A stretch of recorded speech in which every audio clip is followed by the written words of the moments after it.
वाहिगुरु जी का खालसा वाहिगुरु जी की फतेह। सत श्री अकाल, नमो बुद्धाय। जीवन निवासी साथियों, अस्सलाम साथियों, वैश्व मानवता न्यूज चैनल पर आप सभी का स्वागत है। मैं मेघराज सिंह अमेरिका से। साथियों, आप सभी जानते हैं और हम उठाते हैं गरीबों की आवाज, मजलूमों की आवाज, जिनकी कोई आवाज नहीं उठाता उसकी वैश्व मानवता उठाता। साथियों, सत्य ही धर्म हमारा प्रण चलता है। इसमें हम सच्चाई से भरपूर बातें रखते हैं और लोगों की जो बातें सवाल होते हैं उनको भी हम रख लेते हैं कई बार।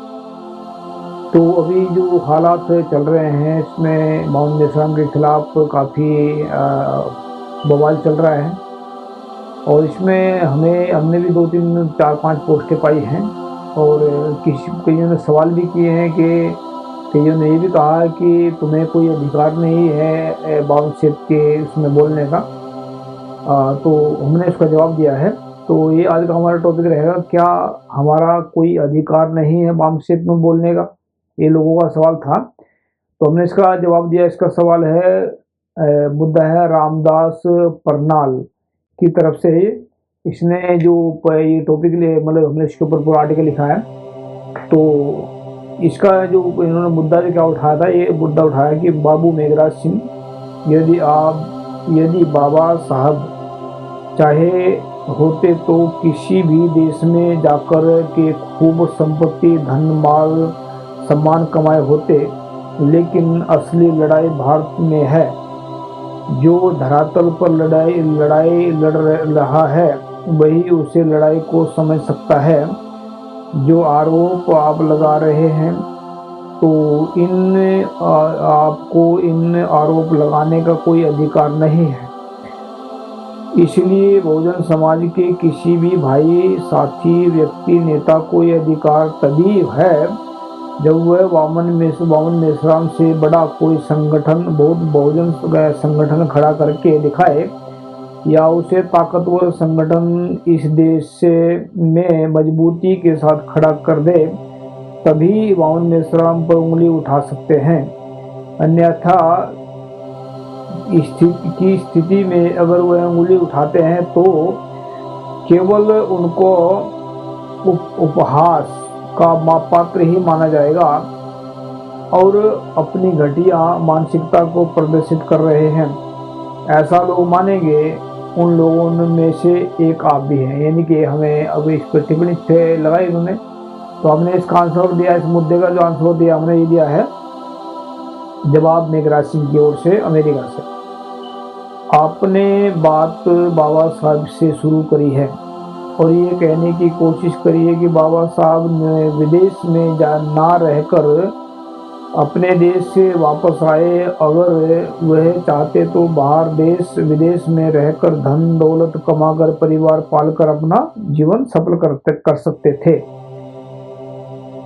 आपकी इस बात का इशारा मेरी तरफ है। हम विदेश में बैठकर मस्ती मार रहे हैं और धन कमा रहे हैं और भारत के मूल निवासियों के आंदोलन में दखलंदाजी कर रहे हैं, ऐसा उनको लग रहा था। मतलब तो जितने दिन बाबा साहब बाहर रहे, इंग्लैंड रहे, अमेरिका रहे, आपको अच्छी तरह पता है क्या उस बीच में बाबा साहब ने बहुजन समाज के लिए कोई भी लेटर, चिट्ठी लिखी होगी संदेश के तौर पर, जिससे बहुजन समाज को नई दिशा मिली होगी और दुश्मनों को चैलेंज किया होगा।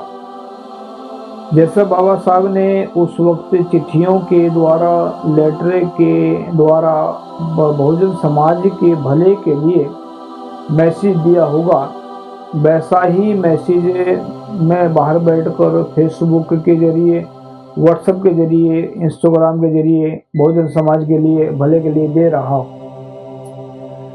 आपने कहा कि जो भारत की असली लड़ाई है उसके बारे में बाहर बैठकर बैठे हुए इंसान को क्या पता नहीं है। जो भारत के अंदर जो लड़ाई लड़ रहे हैं उनको ही असली लड़ाई का पता है नहीं है, ये उनको ही असली लड़ाई का पता है। तो मैं आपकी एक बात बताना चाहता हूँ। शायद जिस समाज में आप पैदा हुए हैं इसके बारे में मुझे कोई जानकारी नहीं है, लेकिन मैं चमार समाज के अंदर 1977 में पैदा हुआ था। मैं 1997 में सिख धर्म में आया हूँ और सिख धर्म के अंदर ही मैंने जुल्म के खिलाफ आवाज़ उठाना सीखा और वो जुल्म के खिलाफ लड़ना सीखा। और रही बात, आप ये बोल रहे हैं कि अमेरिका में बैठकर हमें कोई अधिकार नहीं है उनके खिलाफ जो भारत में आंदोलन चला रहे हैं। मैं आपको कुछ खास बात याद दिलाना चाहता हूँ, जैसे कि जिस वक्त 2016 से 2018 तक का हमने वामसेप का पूर्ण रूप से तन मन धन से साथ दिया है। जब हम 2016 में वामन मेश्राम को international radio voice of Khalsa voice के जरिए प्रमोट कर रहे थे, उस वक्त बहुजन समाज के किसी आदमी ने ये नहीं कहा कि तुम्हें कोई अधिकार नहीं है वामन मेश्राम को इंटरनेशनल प्रमोट करने के लिए।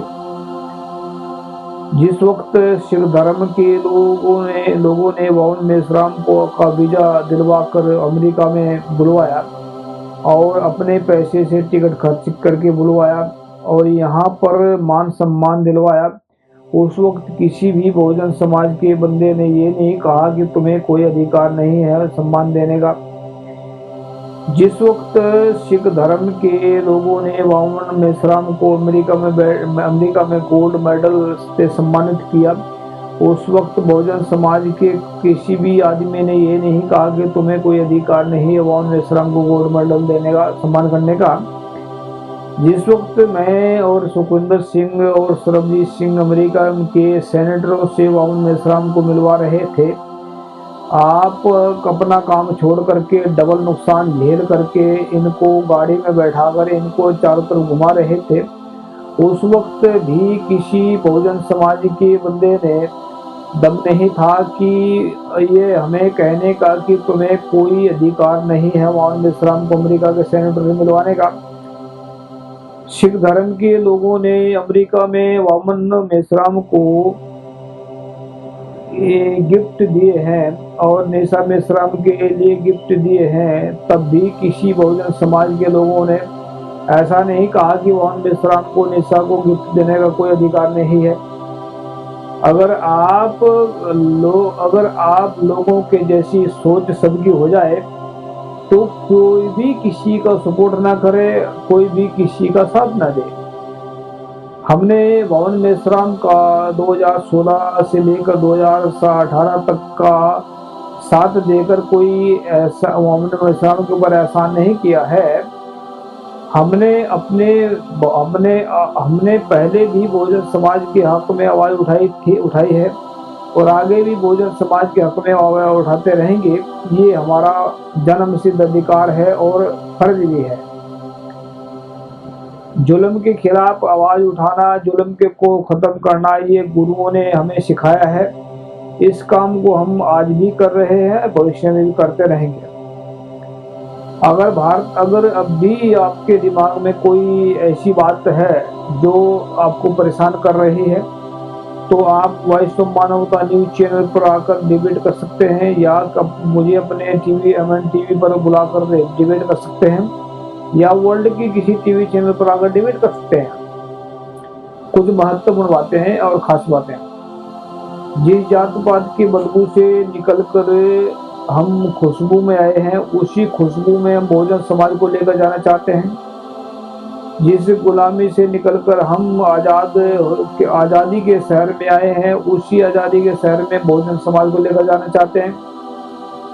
जिस नफरत की आग से बचकर हम मोहब्बत की दुनिया में आए हैं, उसी मोहब्बत की दुनिया में हम बहुजन समाज को ले जाना चाहते हैं। जिस गरीबी से निकलकर हम राज सिंहासन तक पहुंचे हैं, उसी राज सिंहासन तक बहुजन समाज को पहुंचाना चाहते हैं। और हमने ये पूरा आर्टिकल लिखा, उसके बाद हमने जो लिखा नोट में लिखते हैं जो चीजें। अगर जिस बहुजन समाज के इंसान को ये बात समझ में नहीं आई है, तो नीचे दिए गए व्हाट्सएप नंबर संपर्क कर सकते हैं। तो साथियों, ये जो हमने जो मुद्दा उठाया था, उस जो रामदास करनाल ने उठाया था, तो हमने उसका जवाब दिया है। हो सकता है आप सभी को ये पसंद भी आया हो सकता है आप सभी को पसंद ना आया हो। लेकिन मुद्दे बहुत सारे उठते हैं। अगर किसी को अभी भी ऐसा लगता है कि हम बाहर बैठ कर के बकवास मार रहे हैं, झूठ बोल रहे हैं, छल-कपट कर रहे हैं, भारत के जो लोगों को बदनाम करने का काम कर रहे हैं, या मोहम्मद इस्लाम के संगठन को या किसी को भी, तो हमने पहले भी कहा था, आज भी कह रहे हैं, वर्ल्ड में टीवी चैनल बहुत सारे चलते हैं। किसी भी टीवी चैनल पर आकर विचार चर्चा कर सकते हैं, और सामने आए तो हिम्मत है तो दिखाए थोड़ा करके। बच्चों वाला खेल नहीं है, मतलब किसी को टारगेट करना। हम जो टारगेट कर रहे हैं, टारगेट पवन मेश्राम को नहीं कर रहे हैं, उसकी जो गलत नीति है उसको हम टारगेट कर रहे हैं। और गलती, अगर उसने, उसकी गलती की वजह से बहुजन समाज के लोगों को दिक्कत आती है, बहुजन समाज के लोगों को प्रॉब्लम आ रही है, या आने वाले वक्त में उसकी गलती की वजह से बहुजन समाज का बहुत बड़ा नुकसान हो सकता है, तो हमें पता है हमें उस नुकसान से कैसे बचाना है। तो इसीलिए हम उसको जो है मोहम्मद इस्लाम के खिलाफ कई बार पोस्ट डाल देते हैं, तो ताकि बहुजन समाज का आने वाले वक्त जो है नुकसान से बच सके और बहुजन समाज अपने आगे बढ़ सके। तो हम इतना कहना चाहते हैं कि किसी के दिमाग में कोई भी सवाल इस प्रकार का हो, हमारे टीवी चैनल के खिलाफ हो, या मतलब किसी प्रकार का मेरे मैसेज के खिलाफ हो, तो गाली देने के बजाय अगर जो हिम्मत है वो कम से कम आकर सामने दिखाएं कि भी हम ये बात करना चाहते हैं। तो ऐसे गाली देना तो नपुंसकों का काम है, तो नपुंसक नहीं बनना है। हमने शेर के बच्चे हैं, शेर के बच्चे बनकर रहना है, और जवाब भी मांगना है और जवाब देना भी है। ऐसा नहीं है कि सिर्फ जवाब मांगना ही है, जवाब देना नहीं है। दोनों काम चलते हैं, जवाब भी देना और जवाब मांगना भी है। तो उम्मीद करते हैं आप सभी को ये पसंद आया होगा, और उम्मीद करते हैं आप इसको शेयर करें जरूर। तो ये रामदास परनाल ने जो हमें मुद्दे पीछे भेजा था, उसको हमने छोड़ दिया है। हो सकता है उनको ये बात चुभे भी, अगर ज़्यादा चुभती है तो डिबेट करने के लिए आ जाए, अगर कम चुभती है तो फिर इसको थोड़ा सुधार करें अपना और आगे बढ़ें। थैंक यू सबका, सत श्री अकाल, वाहिगुरू जी का खालसा वाहिगुरू जी की फतेह, अस्सलाम वालेकुम, जय जय, thank you. Meghraj Singh has brought the solution to the problems of the whole world in the form of a book. Book number 1. What is the solutions to the serious disputes within families in the world? This book contains solutions to the problems of families all over the world and solutions to the problems of countries all over the world. Book number 2. How will human around the world lives freely from mental slavery? This book contains solutions to the problems in the minds of atheists, theists, and people all over the world. Book number 3. We will eradicate racism from the entire world. In this book, racism is spread all over the world. Racism has made life difficult for people of almost the world. This book contains the solution to end racism. Book number 4. How can mankind get ultimate happiness? Let's find out. In this book, people from all over the world can make their lives happy, and by solving the problems, ways have been explained in this book. Book number 5.